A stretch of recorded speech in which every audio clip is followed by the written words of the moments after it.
el sistema público universitario está compuesto por 57 universidades, tanto nacionales como provinciales, y a partir de eso es que generamos políticas de conjunto. Y mucho de lo que decíamos del SACAU, Sistema Argentino de Créditos Académicos Universitarios, tiene que ver con esto, ¿no?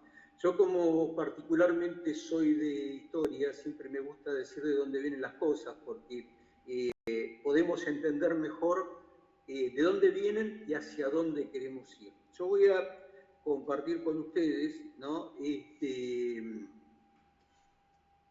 Si me deja, obviamente, que esto siempre tiene así como alguna cuestión intrínsecamente técnica, un pequeño documento que elaboré en función de qué, en función de decir, a ver, toda la pantalla, ahí está, ventana, esta.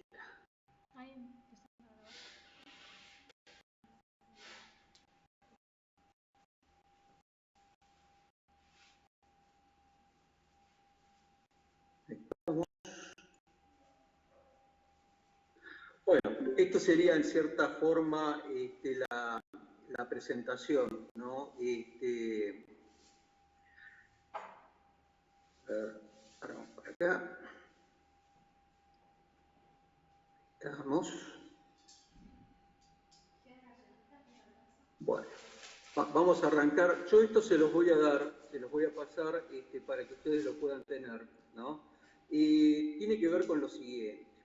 Esta resolución ministerial que surge desde el Consejo Interuniversitario Nacional, que es el conjunto de las universidades, surge de una evaluación que se hizo cuando terminó la pandemia, ¿no? Allá por fines del 2021, o cuando por lo menos estaba un poco más en consideración.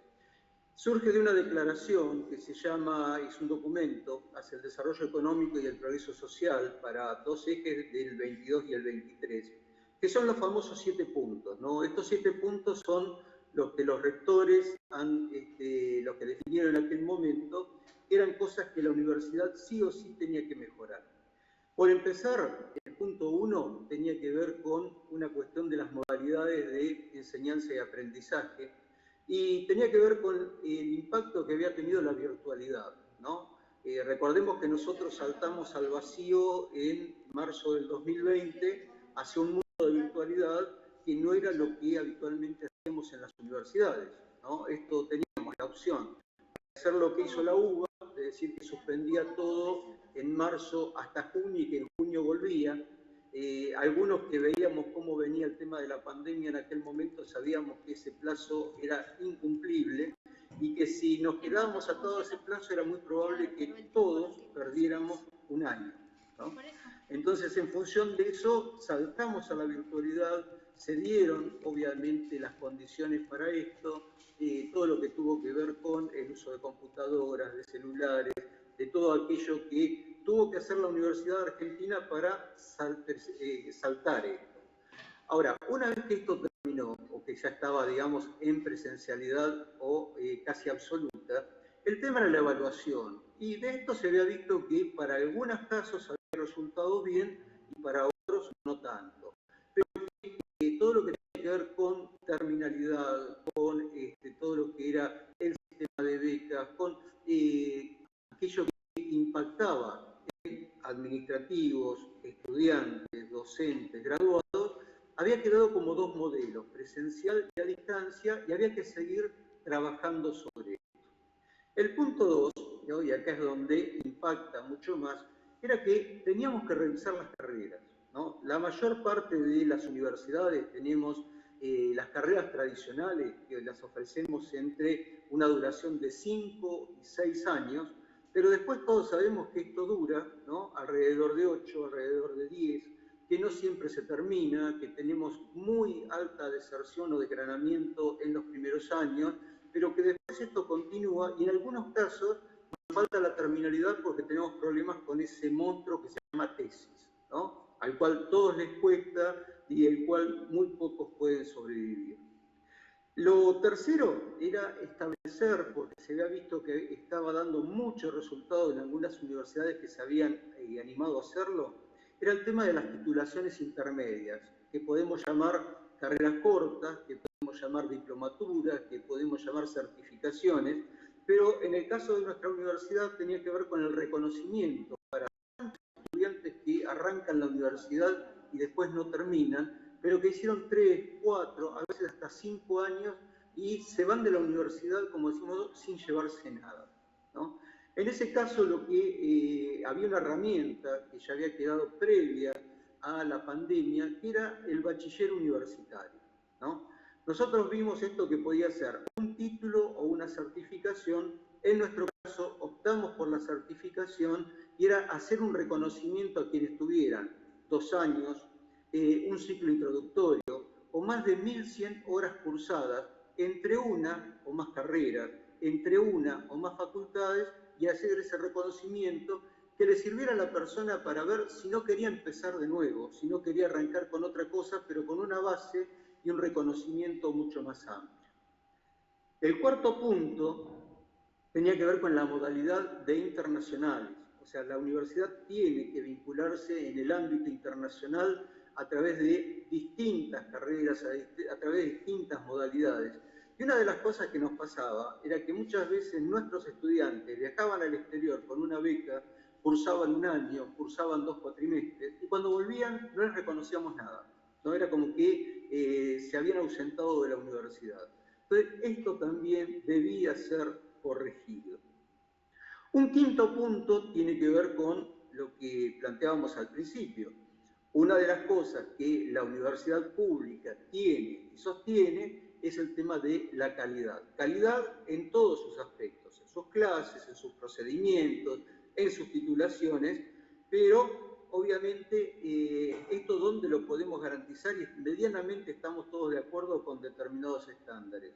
En aquellas carreras que decimos son acreditadas por la CONEAU, ¿no? Esto es las de salud, medicina, psicología, bioquímica, las ingenierías, arquitectura, diseño, los posgrados, pero hay carreras que las licenciaturas, los profesorados, están fuera de ese sistema. Entonces, ¿cómo garantizamos la calidad en esto? Y acá es donde, en ese punto, se creó algo que también ustedes ya deben estar por lo menos escuchando, que es el sistema de calidad, ¿no? Que también es parte de famosas resoluciones ministeriales que salieron a fines del 23.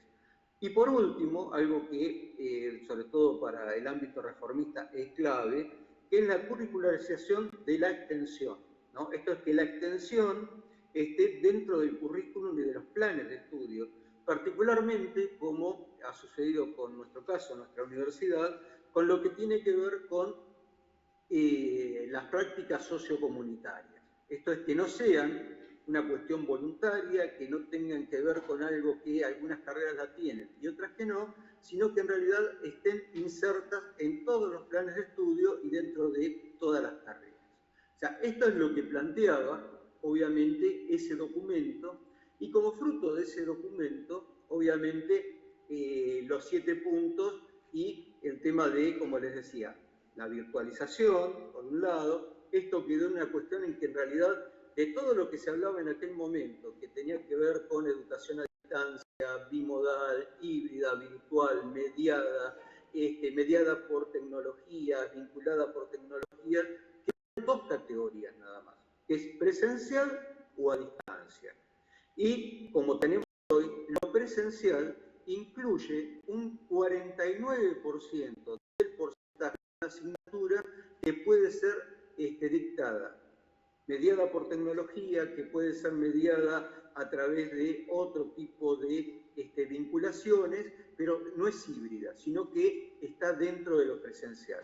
Si supera ese 49%, ya pasa a ser a distancia. Y ahí hay otras reglamentaciones, obviamente, de cómo considerar la asignatura o la carrera. Habíamos quedado, ¿no? Dentro del punto 1, que les decía, que era el tema de lo híbrido, lo virtual y todo aquello que tenía que ver con la virtualidad, ¿no? Pero que el otro punto, que es el creo que nos va a interesar a todos, porque hace más referencia al tema del SACAU y los créditos académicos. El primer diagnóstico era que solamente el 30% de los estudiantes del sistema universitario nacional terminaba las carreras en el tiempo teórico previsto o un cuatrimestre o un año después. ¿Esto qué quería decir? Bueno, quería decir que teníamos una lentificación de las carreras y una enorme extensión en la cantidad de los tiempos. Y que también solo el 33% de los nuevos inscriptos en las universidades tenían menos de 20 años. Entonces, este diagnóstico es clave porque en realidad estábamos hablando de un estudiante universitario que no condecía con lo que se pensaba, que era que cada persona que termina el secundario ingresaba directamente a la universidad. Entonces, cuando las estadísticas nos dicen que tenemos que el promedio de edad en la universidad de los estudiantes es de 27 años, ¿no? Ya empezamos a hablar de un actor distinto. Pero ese actor distinto tiene una característica clave, que el 66% de esa matrícula son mujeres, ¿no? Entonces, si tenemos mujeres de más de 20 años que trabajan, ¿no? Que estudian, que tienen muchas de ellas cuidados en sus casas, hogares a cargo, estamos hablando de un estudiante que obviamente no va a terminar en término. Entonces había que pensar, ¿no? Y repensar ese perfil de estudiantes y ver la forma en la cual, ¿no? Pensamos las carreras. ¿En qué estábamos pensando? O sea, ¿en qué pensó el sistema en ese momento? Pues los secretarios académicos nos reunimos, hablamos, teníamos un enorme problema, que era que no considerábamos el tiempo que tienen los estudiantes para estudiar, hacer las lecturas, preparar las asignaturas, preparar los prácticos que se dan cuando están cursando, ¿no? Nosotros solamente ¿qué contábamos cuando hablamos de un plan de estudio? De la cantidad de horas que tiene la materia. ¿Cómo tomamos esa cantidad de horas que tiene la materia? La cantidad de las clases, ¿no? La cantidad de los prácticos, y eso es el plan. Ahora, cuando el alumno leía, cuánto tiempo tomaba, en qué momento trabajaba, nunca lo contamos. Entonces, eso, ¿no? Era algo que había que considerar. Y acá esa es la gran innovación, ¿no? Que vamos a mostrar después, que es el tema del SACAU. O sea, el SACAU valora el tiempo que necesitan los estudiantes para hacer la preparación de las materias y estar al día con las asignaturas, ¿no? En el caso de los trayectos formativos, que era lo que yo les había dicho antes, el tema era reconocer titulaciones intermedias. Esto es que cuando teníamos algunas carreras que reconocían un título intermedio, ¿no? Y entonces el estudiante ya podía tener una vinculación laboral distinta, ¿no? O que reconocíamos cosas que había hecho en otra carrera y había decidido cambiar. O reconocíamos cosas que había hecho en otra universidad porque se había mudado, porque se había trasladado, porque había cambiado de idea con respecto a cuál era su formación y no tenía ningún tipo de reconocimiento. O sea, a nosotros cuando nos llega un trámite de reconocimiento, nos llegaba, era un drama.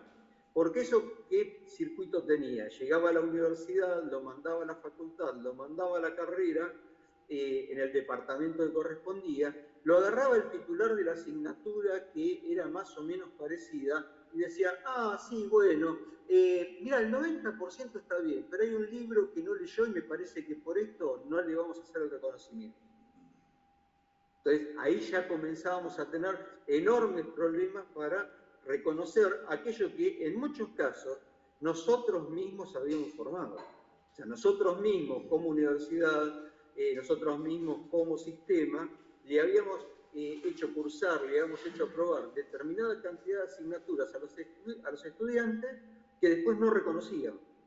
Entonces, esto era lo que necesitábamos que fuera pensado de otra forma, que fuera una validación general, no punto a punto, no materia a materia, no asignatura a asignatura, para decir, mira, esta persona cursó 1000 horas.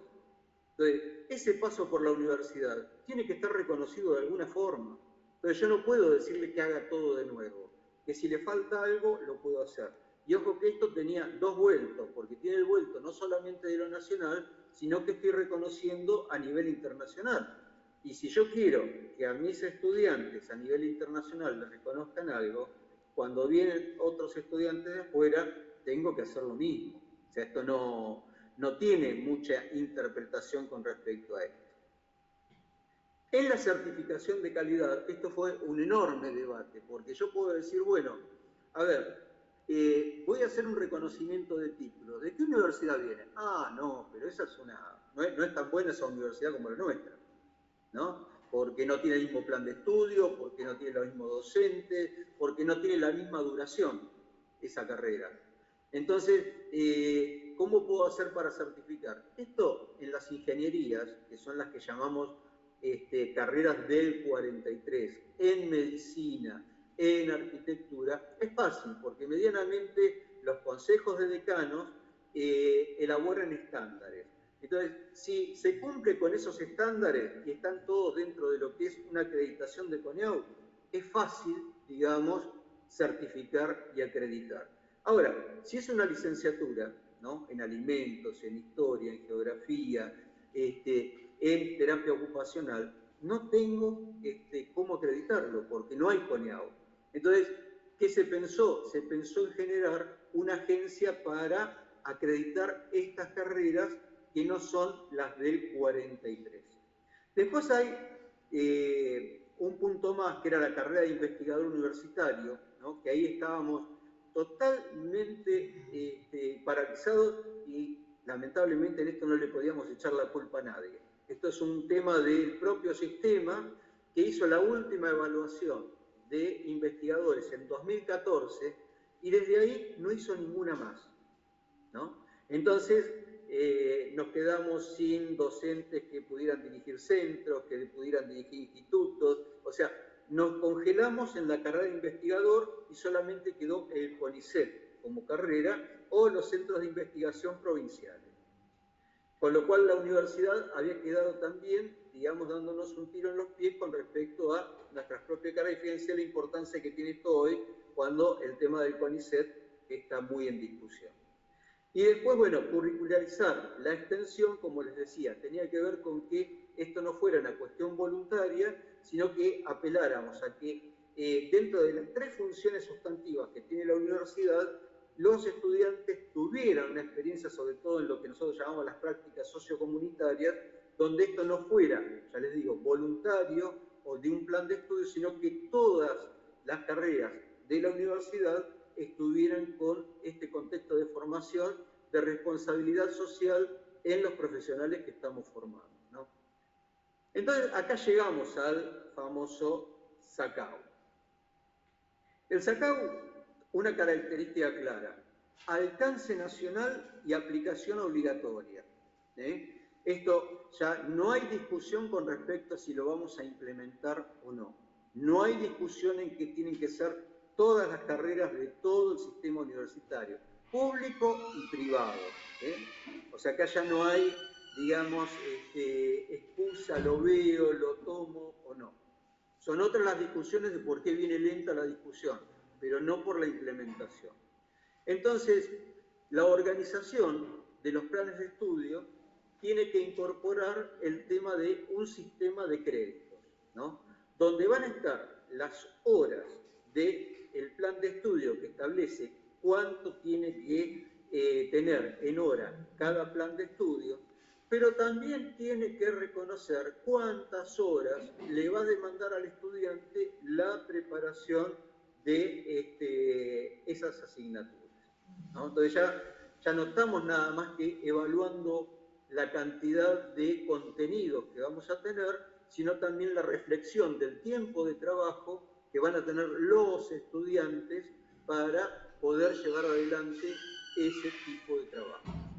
Y complementariamente con esto, el tema de los créditos tenía que ver con facilitar, primero, que los estudiantes, como decíamos antes, se pudieran mover no solamente de una universidad a otra, a veces de una carrera de la misma universidad a otra carrera, ¿no? Y a veces no solamente dentro de una misma facultad, a veces nos pasa, yo que soy de humanidades, nos pasaba con los de letras que querían hacer historia, los de historia que querían hacer sociología, los de sociología que querían hacer ciencia política, ¿no? Entonces no era que tenían que empezar todo de nuevo, a ver, ¿qué nos reconocemos, ¿no? De cosas que hicimos nosotros mismos y que vamos a llevar adelante. Dentro de esto, bueno, ese rediseño, ¿no? ¿Qué implica? Implica, como les decíamos antes, las horas que vamos a tener en cada asignatura y también los reconocimientos. Acá hay que tener en claro una cuestión, ¿no? Que aparece ahora acá más clarita. Cada crédito es 25 y 30 horas para los estudiantes. Los planes de estudio tienen que tener un promedio de 60 créditos anuales, ¿no? Y en aquellos que tengan una duración que no se define por años, 60 es el promedio del año, donde, digamos, puede ser por cuatrimestre, por trimestre o por semestre, pero la cantidad es esta. Entonces, acá es donde viene, digamos, la arquitectura o la ingeniería de todo esto. Las carreras tendrán duración mínima. Bueno, pregrado, que es lo que decían las tecnicaturas, mínimo de 2 años, 1100 horas, 120 créditos, ¿no? Esto es, digamos, el total. Y acá es donde empiezan los problemas, ¿no? Porque nosotros tenemos carreras que pueden ser de grado, ¿no? Que puede ser medicina, por ejemplo, que es el último caso, carreras de 43. No battery, please charge. Y están arriba de las 5.000 horas. Entonces a eso yo le tenía que sumar la cantidad de horas del trabajo autónomo de los estudiantes, se nos iba a ir a 7.000, 8.000 horas. Entonces, ¿cuál es el tema? Y el tema, muchachos, es que hay que empezar a pensar en la extensión de las carreras. Hay que empezar a ver contenidos que se repiten de cómo los trabajamos. Hay que pensar en cómo algunas asignaturas tienen contenidos que no están adecuados. Y tenemos que pensar, porque acá entramos en zona de riesgo. ¿Qué vamos a hacer con los docentes? ¿No? Si tenemos que cambiar los planes, ¿no? ¿Cuál es el primer lema para poder hacer un cambio de plan? Hay que prometerle a todos los docentes que sus cargos no se mueven, ¿no? Que nadie va a dejar de tener trabajo porque hay un cambio de plan. Pero esto no quiere decir que mantengamos, ¿no? En algunas carreras, matemática, física, química, con la carga horaria que tienen actualmente, porque no son las esenciales, son periféricas. Entonces hay que empezar a negociar y hay que empezar a trabajar desde otra perspectiva, ¿no? Y acá es donde, bueno, empieza a vincularse los créditos, la duración de la carrera y el trabajo de los estudiantes. Y todo esto tiene que cerrar en determinada cantidad de horas. Y a todo esto hay que sumarle, esto puede ser presencial o a distancia, ¿no? Entonces, esta es una de las cuestiones, ¿por qué? Porque cuando sale la resolución ministerial del SACAU, también sale la resolución ministerial de qué es distancia y qué es presencial. Por eso el presencial se define como que puede tener ese porcentaje del 49%, que puede ser un sub, que puede ser un trabajo integrado, que puede ser no presencial, ¿no? O sea, para lo que nosotros decimos, o sea, mediado por tecnología. Y si es a distancia, quiere decir que distancia es más del 50% hecho en virtualidad. Entonces, las carreras se dividen en presenciales y a distancia. No hay carreras híbridas. O sea, ese concepto dejó de existir.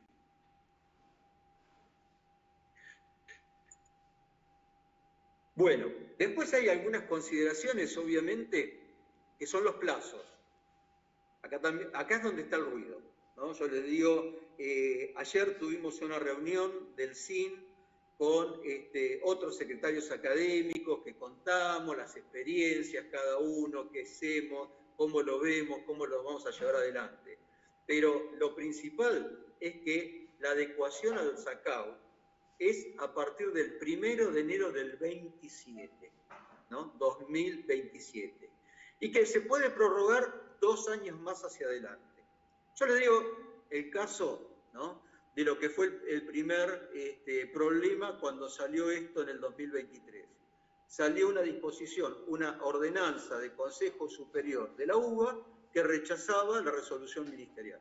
O sea, la UBA dijo, yo no acepto esto porque por la cantidad de estudiantes que tengo, la cantidad de docentes que tengo y la cantidad de carreras que tengo, no llego a hacer esto.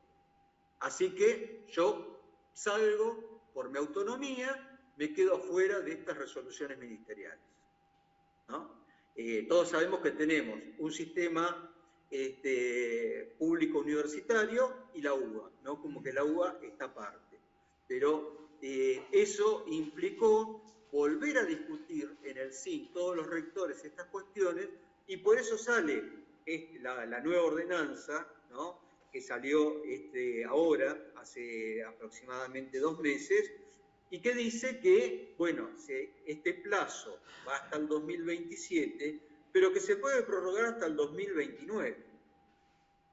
¿Por qué les digo esto? Les digo esto porque todos los planes, ¿no?, viejos, nuevos, etcétera, tienen que volver a discutirse e incorporar el sistema de crédito.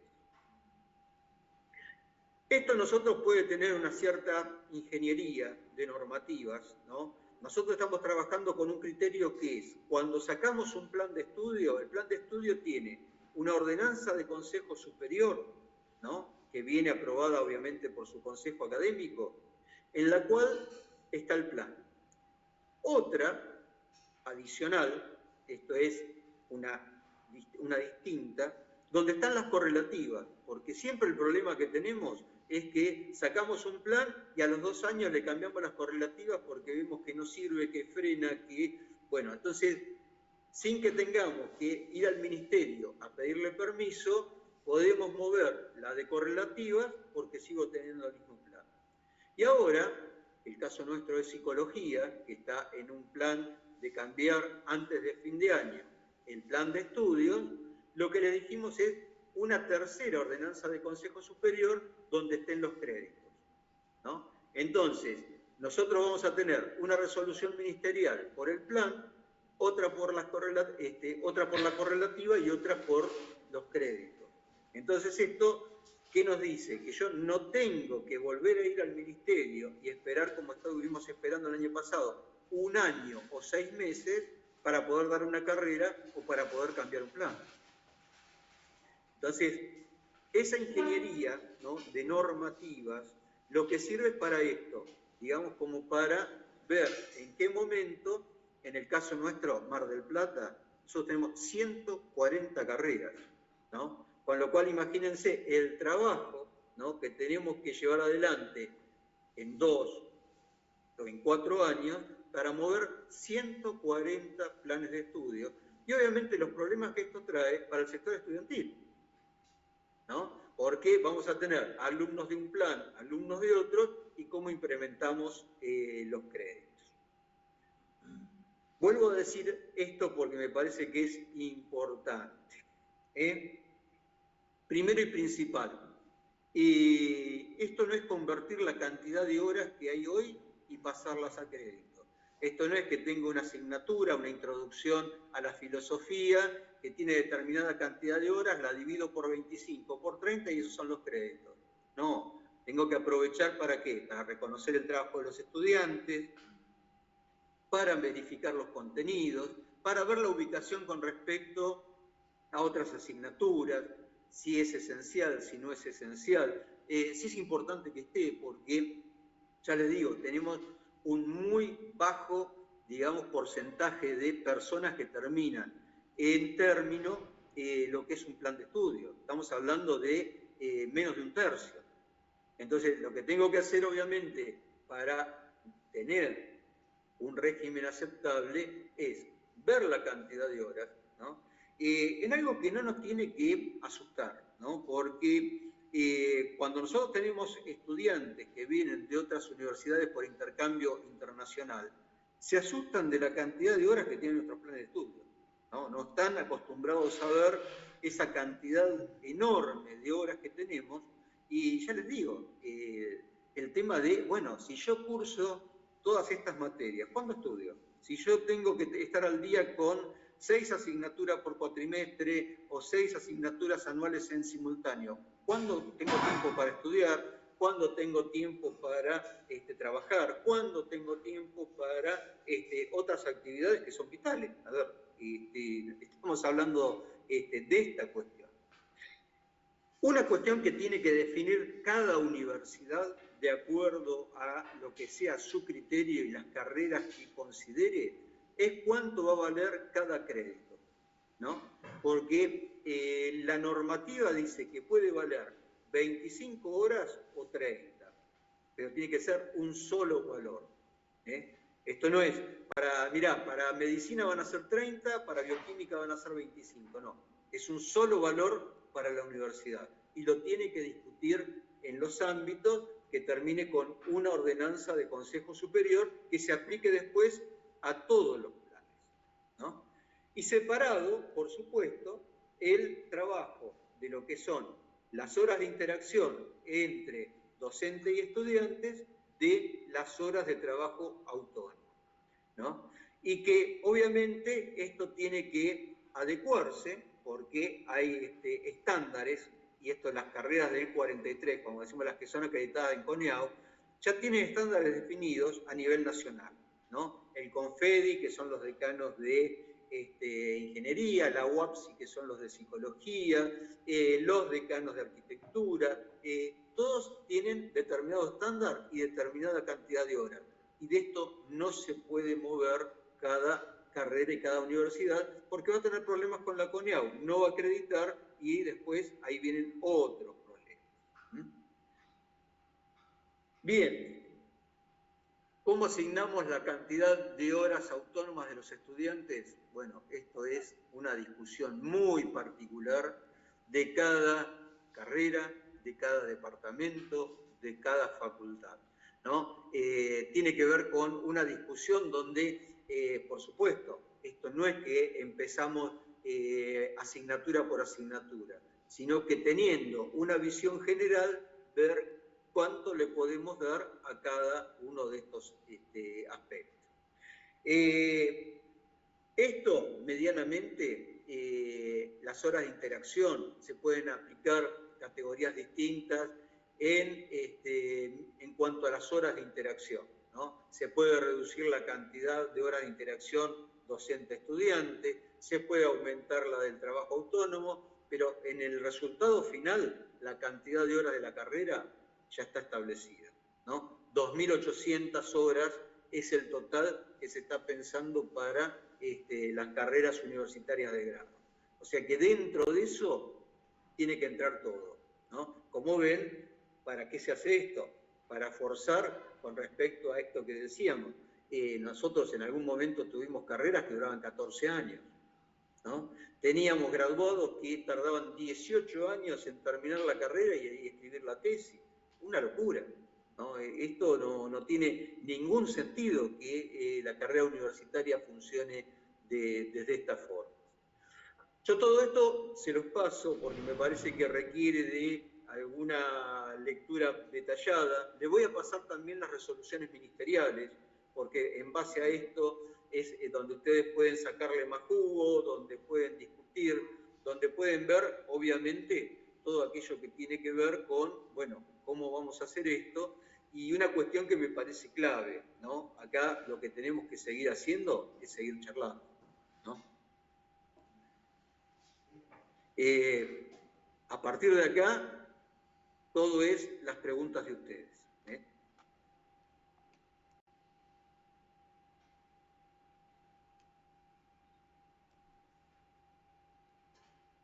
Bueno, muchas gracias, Daniel. La verdad que súper claro y súper completo todo.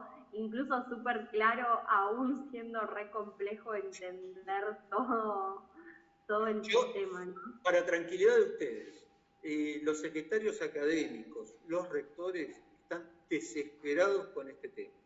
O sea, no hay especialistas con respecto a este tema. Hay personas que saben un poco más, un poco menos, hay algunos que combinan grado, posgrado, hay algunos que pueden combinar mejor distancia, ¿no? Educación a distancia y los créditos, hay algunos que pueden ver cómo hacemos para achicar, pero es un tema, yo les digo, ¿no? A mí me da la sensación que poner el 27 diciendo que puede ser el 29 es una forma de patear las cosas para adelante, ¿no? O sea, esto se está pateando para adelante porque no hay mucha precisión con respecto a cómo llevarlo y cómo hacer para perjudicar la menor cantidad de gente posible, ¿no? Hoy el mundo docente, yo creo que cuando tome dimensión, digamos, la CONADU y compañía de lo que se está discutiendo acá, vamos a tener muchos problemas con la implementación de esta resolución.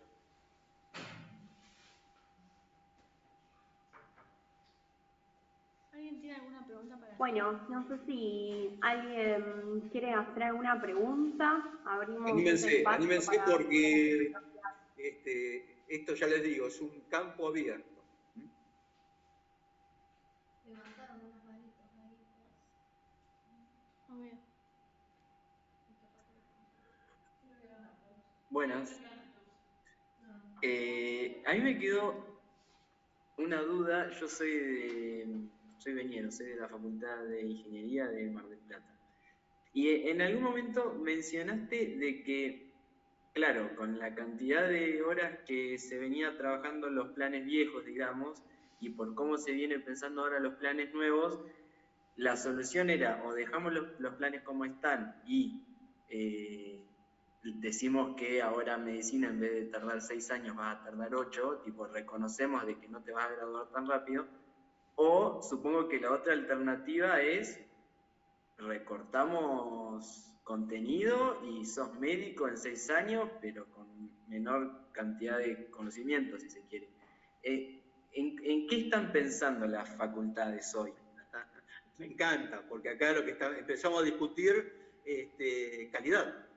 O sea, esto quiere decir, si tengo menos contenido, tengo menos calidad, ¿no? Ahora, ¿qué pasa? Si yo tengo nada más que un 10% de los estudiantes que empiezan ingeniería son los que se reciben, ¿dónde tengo el problema? ¿No? En alguna parte algo no está funcionando. O sea, yo aplicando tu racionalidad, ¿no?, de los estudiantes de ingeniería, yo estudié ingeniería en algún momento, así que quedan tranquilos, estamos hablando el mismo idioma, ¿no? A mí me parece que algunas cuestiones que tienen que ver con el peso de las matemáticas, de física, de química y la baja cantidad de horas que a veces tienen las asignaturas prácticas, es donde hay que empezar a rediscutir, ¿no? Y ver qué créditos asignamos a una y qué créditos asignamos a las otras. Sin que por esto tengamos que creo que es lo que están pensando, sin reducir el plantel docente, ¿no? Entonces puedo tener una instancia en la cual abro para que haya más profundización en talleres, ¿no? Abro más instancias en tener optativas, abro más instancias para una doble banda horaria, ¿no? O triple banda horaria. Y entonces ahí es donde ustedes, ¿no?, porque el motor de esto va a depender mucho de cuánto entienda el movimiento estudiantil de hasta dónde ir con estos cambios. Porque acá hay una herramienta clave, que es que les están reconociendo a ustedes el trabajo que tienen que hacer cuando no están en clase. Entonces, en cómo se paran ustedes, ¿no?, con respecto a defender la calidad de ese crédito que les están dando, es por donde pasa esta idea de por dónde recorto, cómo achico. No va a haber 8.000 horas, ¿no? Olvídate, porque en el tema medicina, vos pensás que la carrera de medicina son 6.500 horas, pero después tienen 5.000 horas en una especialización, ¿no? Entonces, a ver, muchachos, en algún momento, ¿no?, está la práctica, y tengo que reconocer que no todo es teórico, que es práctica, tengo que reconocer habilidades prácticas, talleres, tengo que reconocer cuando hago laboratorio, tengo que evaluar el trabajo en conjunto, ¿no? Entonces, ahí está un poco esta cuestión. Y tengo que salir de esta cuestión que nos pasaba en estas carreras que se extendían tanto, que pedían una tesis, ¿no?, al final de la carrera de 400 páginas, y durante los 5 años de la carrera no se pedía un trabajo práctico de escribir 2 páginas. Entonces, mágicamente la persona tenía que salir de las 2 páginas a las 400 sin ninguna orientación ni ninguna formación. Eso se modificó por un trabajo en un lugar específico de funcionamiento, por un trabajo en equipo, por una presentación de una investigación, por un trabajo de extensión. Hay muchas cosas que integrar dentro de esto, ¿no? Y no nos olvidemos que tenemos una enorme cantidad de cosas para meter dentro del currículum, como es el tema de derechos humanos, como es el tema de género, como es el tema de los idiomas, que van por afuera del conocimiento específico de cada carrera, ¿no? Por eso hay que priorizar muy bien, cuando se hace un plan de estudio, qué es lo específico de cada profesión. En algunas cosas se puede discutir, digamos, es más fácil para los estudiantes, discutir lo que te voy a decir, vamos a ir en contra de los intereses, pero es más fácil discutir un plan de historia, ¿no? Y dónde va historia de Oriente, que cuánto pesa anatomía y fisiología en medicina, porque eso ya está establecido, ¿no? Entonces, bueno, en eso, por eso digo, hay cosas que son muy específicas y que las tienen que, por eso celebro yo este tipo de reunión, porque esto hace que ustedes tomen conciencia, ¿no?, del cambio que va a venir, porque esto es ineludible, pero que tal vez quienes están en los últimos años no alcancen a verlo, pero quienes están en primero o segundo año, algún coletazo de esto se lleva.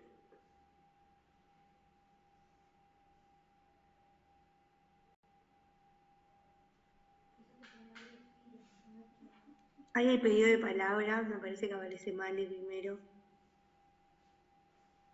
Buenas, con todo esto lo que siempre me hace un poco de ruido es que más allá de lo que uno pueda formarse como estudiante, la posibilidad de participación queda muy limitada a la voluntad política de quienes conducen cada universidad. Mi pregunta es, desde estos organismos en los que se está discutiendo estas cosas, desde el CIN, de estos espacios, ¿no se están planteando de alguna forma estructuras o estrategias para abrir esta discusión a la comunidad de una forma un poco más organizada y programática y que no dependa tanto de la voluntad del rector o el decano del turno acá si tenga lugar?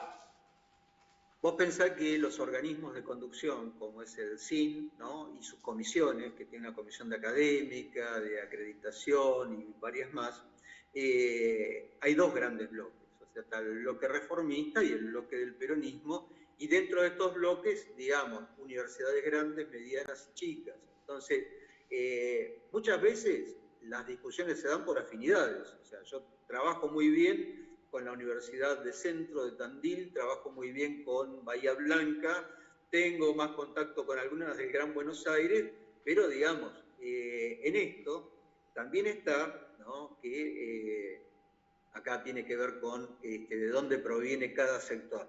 En bienestar es más fácil llamar a los estudiantes, ¿no?, y decir que participen.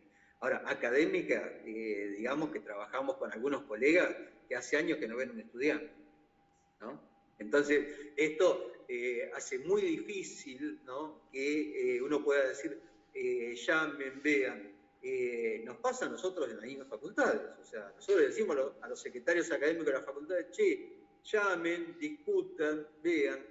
Algunos lo hacen y otros tratan de no tocar el tema, porque vos sabés que las carreras entran en shock cuando alguien dice, vamos a cambiar el plan de estudio, ¿no? Todos entran así, paralizados, porque dicen que no sabemos cómo empezamos ni cómo terminamos. Bueno, yo creo que hay que dar previsibilidad, ¿no? Entonces, en la medida en que uno puede acercarse, y el movimiento estudiantil lo puede hacer, una nota del centro de estudiantes al decano, queremos charlar con un secretario académico, con el equipo de gestión, ¿qué van a hacer con el tema crédito? Nada más. O sea, no es que ni los vamos a interpelar, ni vamos a decir que sí, ni que no. Cuéntenos, ¿no? De qué se trata. Entonces, a partir de ahí, te van a escuchar, ¿no? Y después, esto que estamos haciendo acá, de esto que está acá, del material que yo les paso, vos podés elaborar una difusión a tus compañeros y decir, miren, tendríamos que saber un poco más de cómo se va a implementar esto, ¿no? Y a veces, y esto nos pasa en muchas otras cuestiones, es bueno decir, mira, vamos a traer a alguien de un experto en el tema de educación, de otra universidad, que venga y hable, ¿no? Porque el que viene de afuera puede decir cosas que los de adentro no, ¿no? Es más fácil, y lo van a escuchar y van a decir, pero mirá, en tal universidad están haciendo esto y no les va mal. Bueno, tendríamos que revisar el plan de estudio, ¿no? Ya tiene 20 años el plan que tenemos. ¿No sería hora de renovarlo, de mejorarlo, ¿no? De adecuarlo? Lo van a tener que hacer. O sea, esto que les digo, 1 de enero del 27, prorrogable al 29, yo creo que vamos al 29 de cabeza, pero muchos de los que van arrancando ahora ya tienen la necesidad de llevarlo con créditos. Les explico cómo es el proceso, ¿no? Ustedes discuten un plan de estudio en el académico, va al Consejo Superior, se aprueba en el superior, pero una vez que se aprueba en el Consejo Superior, no se puede poner en marcha. Tienen que informarlo a lo que soy Secretaría de Educación, Dirección Nacional de Gestión Universitaria, lo verifica, lo aprueba, y a partir de ahí, cuando ellos dicen que está la resolución ministerial, recién ahí lo pueden aplicar, ¿no? Ese proceso, hoy, que medianamente está normalizado, son 6 meses. Si yo saco un plan de estudio hoy, no lo puedo implementar el año que viene porque no llego a marzo del 26. Entonces, ¿esto qué implica? Que si yo tengo que planificar en una facultad que voy a hacer un cambio de plan, que voy a cambiar asignaturas, que voy a cambiar que los que están en primero, algunos pasen a segundo, de los de segundo a primero, yo no tengo que planificar, pero va a ser para el 27. Ya no llego para el 26. Entonces hay que tener mucho cuidado, hay que planificar, hay que pedirle a las universidades que hagan una planificación ordenada de cómo van a hacer esto, ¿no? Y no es decirles que están a favor ni en contra, fíjense, sino que es decirle planifiquemos cómo es esto. En algunos casos, ¿no? Ahí lo veo a Beniero, y quédate tranquilo que el Confedi, todo lo que es la estructura de las 140 carreras de ingeniería que hay en nuestro país, ya tienen establecido marcos de cómo lo van a hacer, en qué momento lo van a llevar adelante y cuándo lo ponen en marcha. Y van a salir con los créditos, van a salir ordenados. Pero hay otras carreras que no tienen esta organización. Entonces ahí es donde vamos a estar en complicaciones. Pero aparte de esto, no es solamente el pregrado y el grado. Esto también lo tienen que hacer las especializaciones, las maestrías y los doctorados, ¿no? Entonces, claro, en ese contexto entonces tenemos un enorme, ¿no?, panorama enfrente de hacia dónde vamos, ¿no? Esto yo les digo, esto fue muy de apuro cuando salieron estas resoluciones, porque era la finalización del mandato de Alberto y Cristina. Entonces sacaron todas las resoluciones juntas, por eso la UBA se opuso. Dijo, no, yo no, a los apuros no hago nada. Pero quedaron, y quedaron consolidadas, ¿no? Entonces ahora se está viendo con esto de cómo medianamente ordenarlo y cómo llegamos en plazos. Pero estamos frente a un trabajo enorme, ¿eh? Y en el cual, insisto, el movimiento estudiantil tiene mucho que decir sobre esto.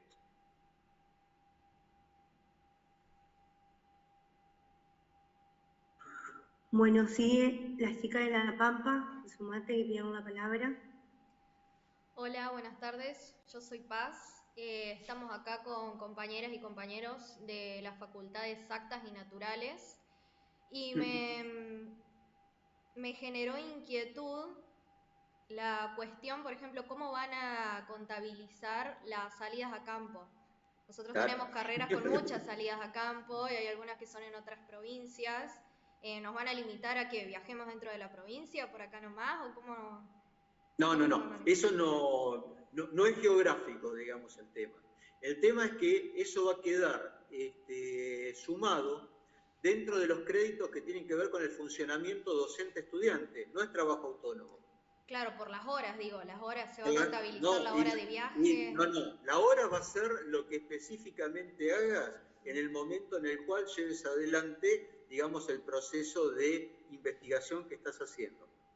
No tiene que ver, la distancia al viaje no cuenta en esto.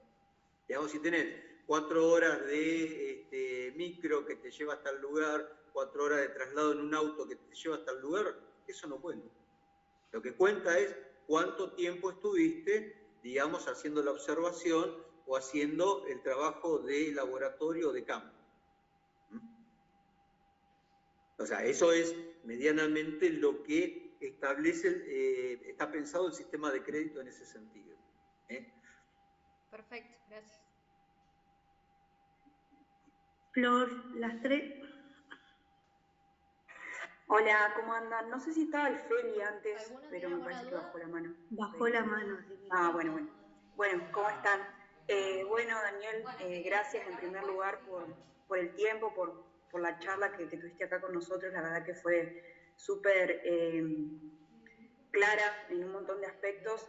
Bueno, yo soy del MNR Litoral, de la UNL, y bueno, estudio historia, así que nada, también un gusto que los colegas nos encontremos dialogando sobre esto, que nada, amerita un montón de desafíos también, digo, para nosotros como estudiantes, de cómo damos las discusiones. O sea, nosotros particularmente tenemos en la Facultad de Humanidades y Ciencias un sistema de departamentos por carrera, donde los estudiantes tenemos representación estudiantil en cada uno de esos departamentos.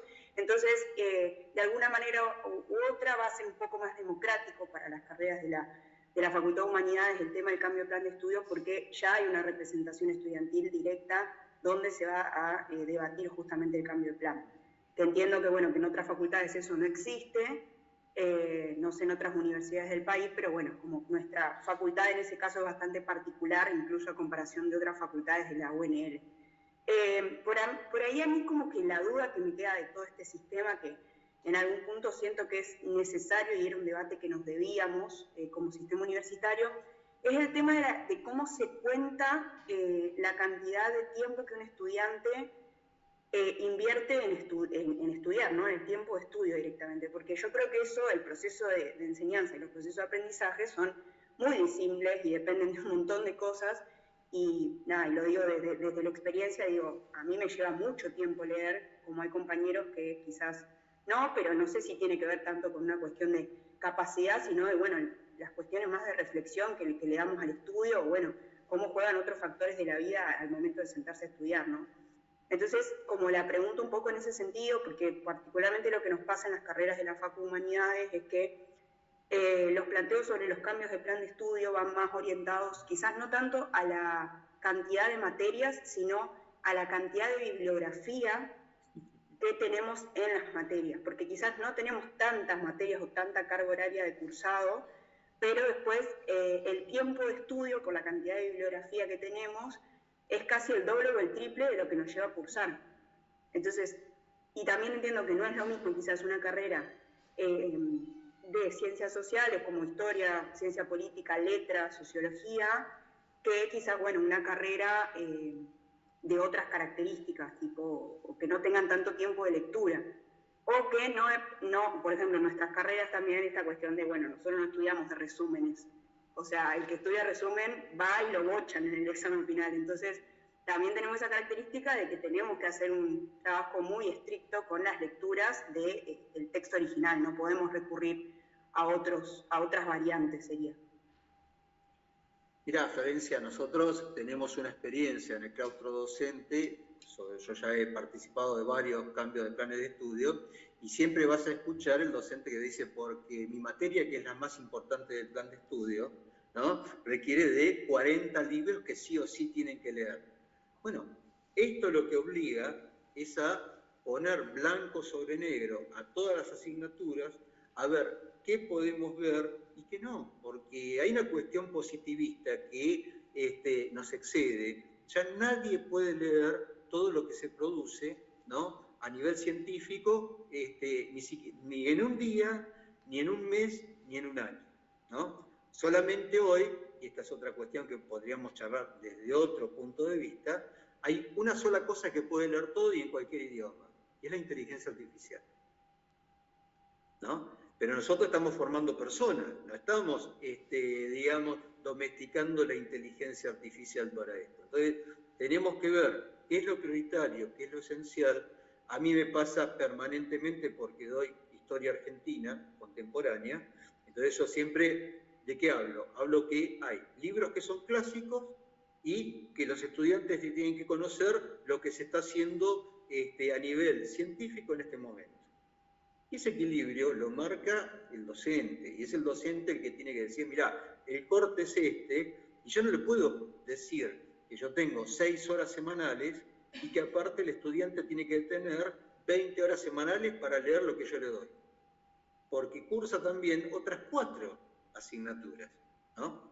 Que en algo que ideamos nosotros los docentes, pues no es que se le ocurrió al estudiante cursar esa cantidad de asignaturas, ¿no? Entonces me parece que esto también lleva a que nosotros los docentes pensemos que lo que tenemos que dar a los estudiantes son herramientas para estudiar, ¿no?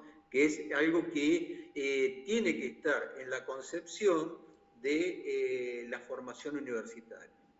O sea, ¿cómo hacen ustedes para saber cada vez más y trabajando autónomamente? O sea, lo que nosotros hacemos es direccionar, pero requiere de sincerar todos, ¿no?, absolutamente cómo lo estamos haciendo y los resultados que obtenemos.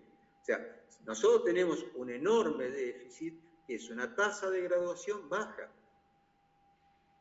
¿viste? Entonces, esa tasa de graduación, ¿cómo la vamos a modificar? Bueno, intensificando en aquello que tenemos que intensificar y dando más posibilidades al estudiante de prepararse para poder terminar una carrera universitaria y que después haga una especialización, que después haga una maestría, o sea, esto es una carrera de larga duración, no son nada más que, como decimos, los 100 metros del título de grado, ¿no?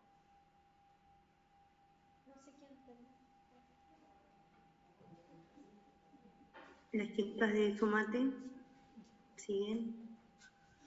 Hola, buenas tardes. Yo quería consultar, me quedó una duda, no sé si te entendí mal, pero mencionaste que la idea es que el tiempo final de cada carrera sea de 2.800 horas. ¿Sí? No sé si es lo que se busca para todas las carreras, porque después mencionaste que medicina, por ejemplo, tiene 6.000 horas. A ver, claro, cuando vos tratás de homogeneizar, pasa lo que decía Veniero. A ver, no, ya, y estamos hablando de los médicos. Los médicos dicen, no, miren, nosotros por menos de 5.000 no podemos hacer nada. Entonces, ¿qué se ubicó? Lo van a ver en el documento que les voy a pasar. Las del 43, donde está incluido medicina, van a determinar los estándares de acuerdo a las resoluciones de sus decanos y se les va a permitir superar los 2.800. Ahora, aquellas que no tienen estándares y acuerdos del 43 van a estar atadas a las 2.800, que en realidad estamos hablando de decir 4 años y medio, ¿no? O sea, vamos a quedar atados en esa dimensión. Pero pensemos en esto, o sea, hoy los sistemas de programas que superen las 5.000 horas se vuelven muy inviables en esta consideración que decimos, caractericemos el estudiante universitario. Ya les dije, mayor de 27 años, el 66% son mujeres, ¿no? Y si tenemos 27 años y mujeres, sabemos que estamos en un mundo laboral o en un mundo familiar que requiere de otro tipo de atención con respecto a la cantidad y el uso de las horas.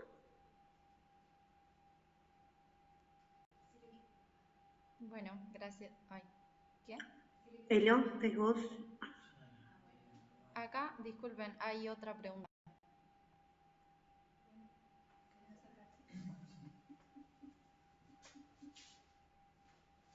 Escucho, escucho. Yo quería preguntar sobre las materias aprobadas, porque yo estoy en el segundo año de la carrera, y si se van a respetar o cómo es la implementación. Sí, a ver, siempre que se hace un cambio de plan de estudio, tarea del claustro estudiantil, todo cambio de plan de estudio tiene que tener una tabla de homologación. Esto es el reconocimiento de lo que se hizo antes. Así como dice la denominación del título, los alcances, el perfil de egresado y todo lo demás, tiene que tener una tabla de homologación. Porque eso es lo que sirve para ver, y si el claustro estudiantil, cuando lo vota en el académico, está de acuerdo, ¿qué reconozco de la gente que cursó y ya tiene cosas aprobadas?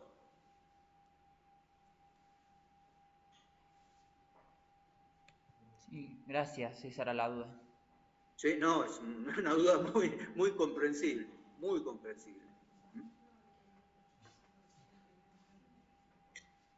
¿Sigo yo también? Sí. Ok. Se escucha por el del MNR porque estoy conectada en mi celular porque no me anda el audio en la compu. No, en primer lugar, agradecerte de nuevo, Daniel, la verdad que súper claro y una banda de información. La verdad que me abrió la cabeza un montón de discusiones que siento que como movimiento estudiantil necesitamos tener con cierta urgencia. Nosotros por ahí hace un par de años venimos poniendo en agenda la discusión en torno a la duración de las carreras.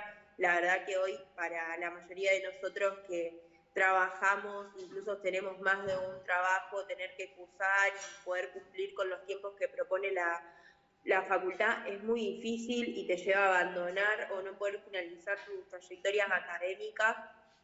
Y por ahí cuando decía lo de los 2.800 horas y demás, buscaba ahí rápido en la guía en promedio cuántos años es eso, y de pronto, no sé si está bien o mal, no sé mucha matemática, mi formación es la abogacía, pero tiraba que era alrededor de 3 años y medio, en promedio 4 años, lo que podían llegar a durar las carreras. Nada, y creo que también hay ahí como, viene a dar vuelta un montón de cosas súper estandarizadas en la matriz de conocimiento también y en el mercado. O sea, hoy también los títulos intermedios o las tecnicaturas que incluso se plantean como salida venían a ser una respuesta a esa necesidad de al menos tener una trayectoria académica que te permita acceder de otra manera al mercado. Y digo que en un país como el nuestro, que está atravesando una crisis social y económica muy grave, no es menor, y que por ahí eso para nosotros como reformistas y como socialistas aleja mucho de lo que queremos o cómo queremos transitar también y habitar la universidad más allá de los espacios tradicionales de formación. Queremos vivir la extensión, queremos vivir la investigación, queremos vivir la participación política de otra manera. Me queda ahí la dicotomía de si esto viene a ayudar y a fortalecer eso, o de alguna manera viene a acelerar un montón el paso por la universidad, de manera de donde la sociedad y los jóvenes terminen absolutamente más desinvolucrados de los que están hoy por hoy, que para nosotros es todo un desafío. Pero bueno, creo que nuestra convicción pasa por estar reformando constantemente el sistema para que sea mejor. Me quedaba mucho con este dato, que la verdad no lo tenía así con tanta crudeza, que solo el 33% de los pibes, de los jóvenes que ingresan a la universidad son menores de 20 años, y la realidad que eso explica un montón la duración de las carreras, un montón la imposibilidad de permanecer, y me parece que a veces, y de ingresar, que a veces nosotros lo planteamos desde una perspectiva de la verdad que la secundaria llega al pie con un montón de falencias que no pueden habitar el primer y segundo año, pero cuando se plantea que solo es un tercio de la población que ingresa quienes se encuentran comprendidos en este grupo, creo que hay un montón de otras situaciones por lo cual por fuera de lo académico las personas mayores de 20 años deben tener otro tipo de dificultades que no les permite permanecer en la universidad, ni siquiera ingresar en la universidad, y que me parece que las políticas de bienestar universitario, e incluso ahí reflexionar nosotros también como organizaciones estudiantiles, desde dónde pensamos el ingreso a las carreras, desde dónde acompañamos y desde dónde generamos herramientas, y que sin duda, o al menos mi perspectiva es que están directamente atravesadas por lo económico y el mercado del trabajo, y creo que ahí también hay un gran desafío, y más que nunca en el contexto nacional que estamos atravesando, tener una bandera muy clara en la defensa de las becas y la política de bienestar estudiantil, pero pensadas también para estos jóvenes adultos que llegan atravesados ya por un montón de desigualdades a la educación pública. No sé si tengo una pregunta concreta, pero sí todas esas reflexiones. Y lo último, creo que el gran desafío que vamos a tener entre todos y que es importante es nosotros como militantes, pero también construir los consensos y los acuerdos y ponerse a charlar con otros actores de diferentes claustros y con otras fuerzas políticas, es ganar mucha claridad en los perfiles profesionales que nosotros vamos a defender y vamos a sostener y para qué queremos pasar por la universidad pública y cuál es el modelo de país que nos va a permitir esa formación profesional, porque me parece que en esta distribución de créditos ya sabemos cuáles son las carreras que van a volar por los aires y que van a tener 0,0001 de crédito, y probablemente sean esas que nos hagan ser profesionales mucho más críticos y comprometidos con lo social. Y creo que nada, ahí está un poco el desafío de por qué queremos carreras que nos hagan repensar la historia de nuestro país, la historia de la formación académica, que nos hagan valorar la ética y por qué algunas cosas son un límite también en la formación profesional. Y me parece que ahí va a terminar siendo el lugar donde con el cuchillo entre los dientes vayamos a transitar la discusión del plan de estudio a la hora de ponderar las carreras, porque esa ponderación para la asignación de créditos que se haga va a marcar el destino profesional de al menos los próximos 10, 15 años que tengan los profesionales que se estén formando en la universidad pública. Entonces, nada, creo que si bien cuando vos mencionabas los 7 por ahí puntos de donde sale toda la idea del sistema de crédito y demás, uno lo súper comparte, pero bueno, bastante complejo. Así que nada, compartir por ahí esa reflexión. Lucas, estabas con la mano levantada. Sí. Bueno, nada, Daniel, primero que nada agradecerte. Lo mismo a la Mesa Nacional, digo, por generar esta instancia. Me parece que es súper necesario para quienes transitamos la universidad en el día a día, desde la militancia, que tratamos de representar también un poco a nuestros compañeros que cursan todos los días con nosotros. Creo que es súper necesario formarnos y aprender de todas estas cosas que a veces parecen súper lejanas y súper difíciles de entender, así que gracias también por la claridad. Yo, por ahí una duda que me generaba mientras te escuchaba hablar es, bueno, estamos en este proceso, digamos, de reforma de los planes de estudio, que va a implicar también un recorte de los contenidos. Bueno, con esos contenidos, digamos, ¿hay también alguna discusión sobre el acceso o las posibilidades de acceso a las carreras de posgrado? Porque digo, muchas veces cuando se recorta el contenido de las carreras de grado, digo, pasa una propuesta de posgrado que suelen ser pagas, y bueno, nada, ¿qué pasa, digamos, con ese contenido? ¿Hay alguna discusión en relación a si se van a crear carreras de posgrado nuevas que sean gratuitas o si hay alguna discusión en torno a eso, digamos? Mirá, nosotros cuando hicimos la discusión dentro de nuestra universidad, yo diría que el 50% de los posgrados son gratuitos, ¿no? Sobre todo aquellos que están vinculados a la carrera de investigador o lo que tiene que ver con exactas humanidades. Ahí tenemos para los graduados propios, eso es gratuito, ¿no? Pero me parece que volvemos a esto, ¿no? Y volvemos a lo que decía Eloísa hace un ratito. Primero y principal, tenemos que pensar que estamos en un solo sistema educativo.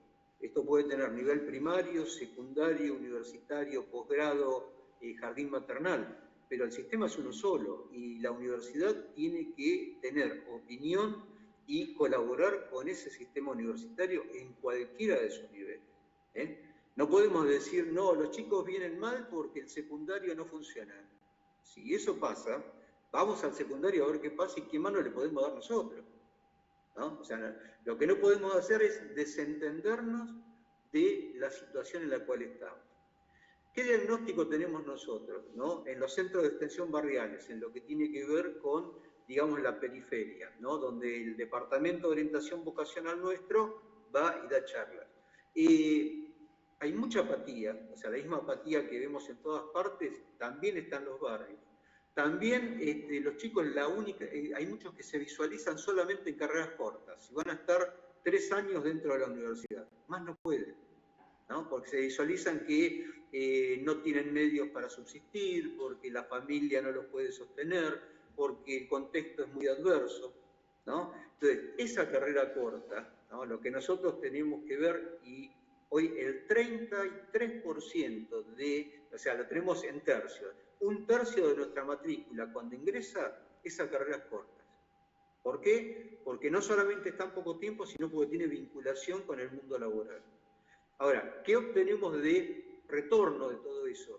Que quien puede terminar una carrera corta se ve que puede probar de ir a la de mayor extensión y ver si lo puede terminar, ¿no? Es como, digamos, un engranaje, como que estamos armando algo, por eso decimos, podemos arrancar por una diplomatura, podemos seguir con una tecnicatura y después puede terminar en una carrera de mayor extensión de grado y después seguir, ¿no? Porque nos vamos a encontrar con que este sistema educativo cada vez tiene más pasos, ¿no? En lo que llamamos la formación continua.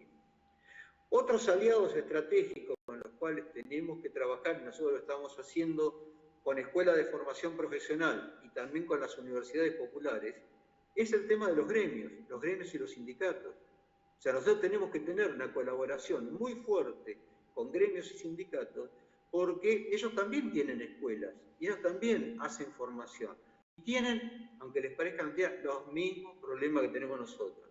Deserción, apatía, no terminalidad. Bueno, por eso digo, pensemos en un solo sistema, veamos cómo lo solucionamos, involucrémonos, y esto que decía Eloísa anteriormente, el sesgo que nosotros le vamos a dar a cada carrera corta o de larga duración tiene que ver con cómo nosotros formamos a nuestros estudiantes universitarios, que es en valores, ¿no? O sea, esto no depende de cuánta matemática, de cuánta física tengo, sino de qué valores transmitimos en la universidad respecto a la responsabilidad social, respecto a las políticas de género, o sea, porque ¿contra quién estamos discutiendo?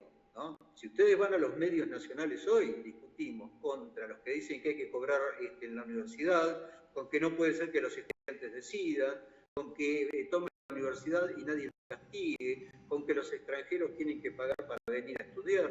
O sea, estamos discutiendo contra esa idea de la universidad. Tenemos que mostrar que la universidad es otra cosa, ¿no?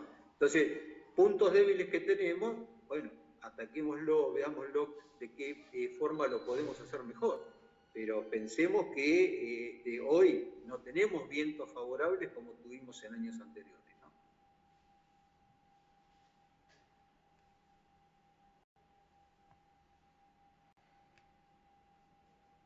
¿Queda alguna pregunta más?